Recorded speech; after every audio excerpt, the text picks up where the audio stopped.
একদিন একটা কৃষক তার ছেলেকে কিছু পাথর নিয়ে বলল, এগুলো নিয়ে যাও এবং রাস্তার পাশে বিক্রি করে আসো। দামাদামি করবা কিন্তু বিক্রি করবা না।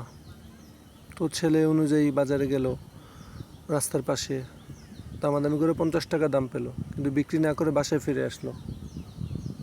কিছুদিন পর বাবা আবার ছেলেকে ওই পাথরগুলো দিয়ে বলল, ওই পাথরগুলো তুমি এখন হাটে নিয়ে গিয়ে বিক্রি করবা, দামাদামি করবা কিন্তু বিক্রি না করে নিয়ে আসবা। তো ছেলে কথা মতো হাটে গেল, দামাদামি করলো, পাথরগুলোর দাম পেল আপনার 500 টাকা।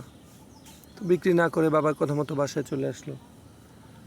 কিছুদিন পর বাবা আবার ওই পাথরগুলো দিয়ে বলল, এখন যাও, এগুলো স্বর্ণকারের দোকানে গিয়ে দামাদামি করবা কিন্তু বিক্রি করবা না। তো ছেলে বাবার কথা মতো গেল, যাওয়ার পর স্বর্ণকার দামাদামি করে সেগুলো 5,000 টাকা দাম পেল, কিন্তু বিক্রি না করে বাসায় চলে আসলো। ছেলে জিজ্ঞাসা করলো, বাবা 3 জায়গায় 3 রকম দাম পেলাম একই পাথরে, তা কেন বিক্রি করতে দিলে না? কেউ যদি জেনে থাকেন এর মূল ভাব কেন বিক্রি করলো না, দয়া করে কমেন্ট বক্সে জানাবেন। ধন্যবাদ।